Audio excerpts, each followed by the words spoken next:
So may unit tayo ngayon na sporty, nalulobat siya kapag bukas ang ilaw. Pero pag patay ang ilaw, okay naman siya.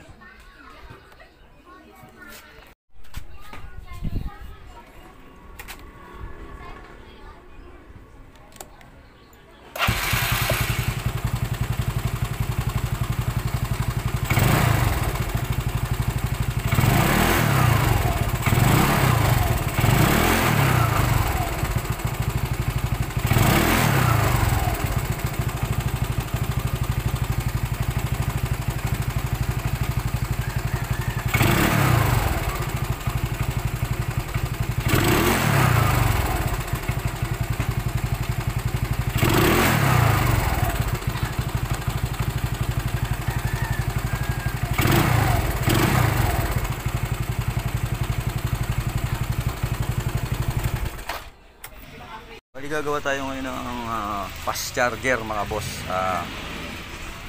Pero itong fast charger natin may relay ito kasi pag walang relay, delikado po, pwedeng lumobo yung battery natin.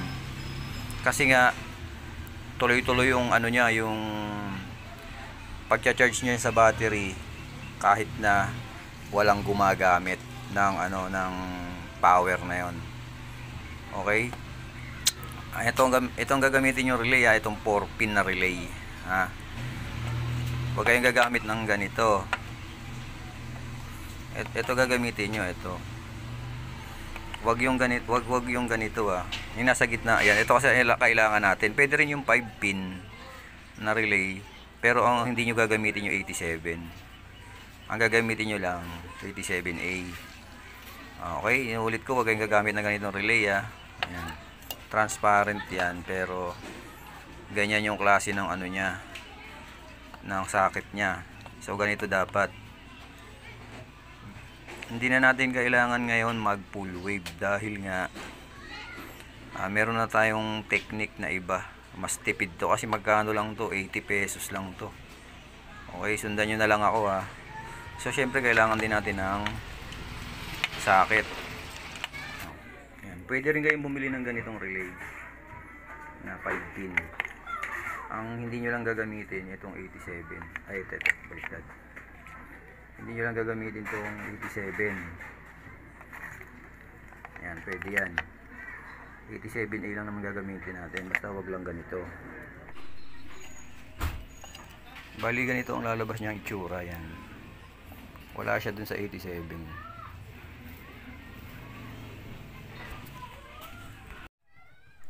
Bali pag nakita nyo nga pala itong stock socket ng ating regulator, huhugutin nyo lang yan. Tapos hahanapin lang natin yung kulay dilaw.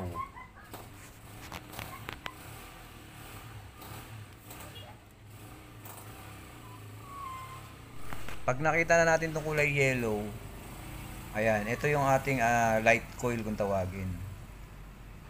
Yan yung naka-connected sa ating headlight.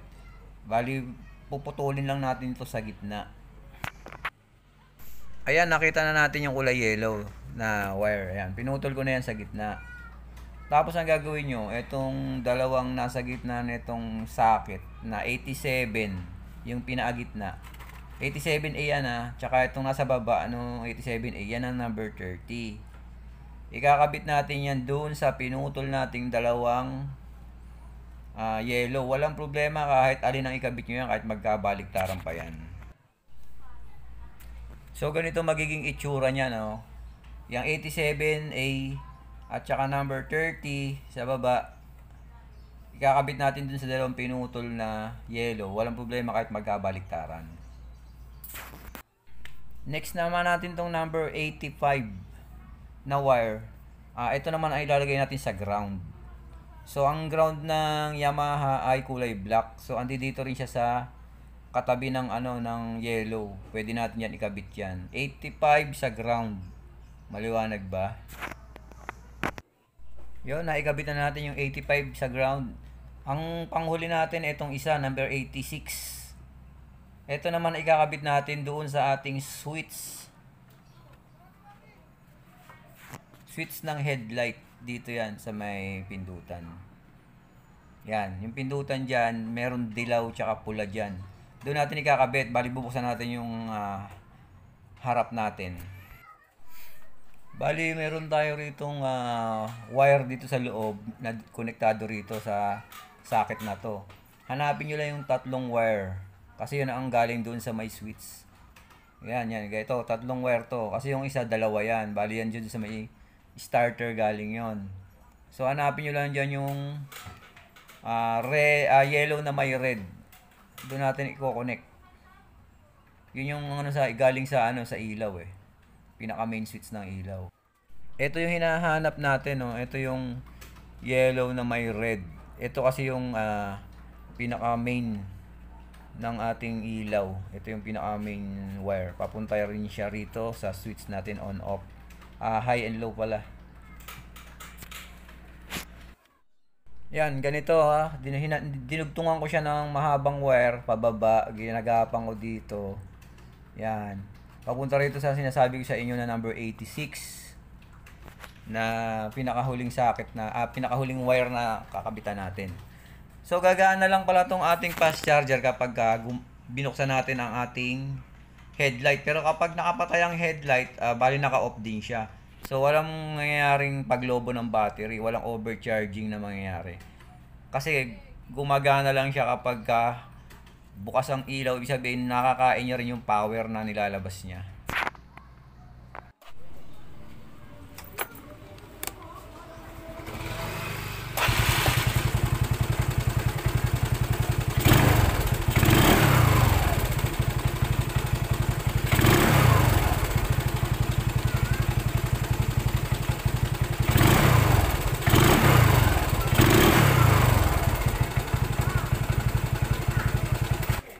Itong isang Honda Beat dito, nilagyan ko rin ng ganyan. So, pwede to kahit sa ang klase ng motor, no?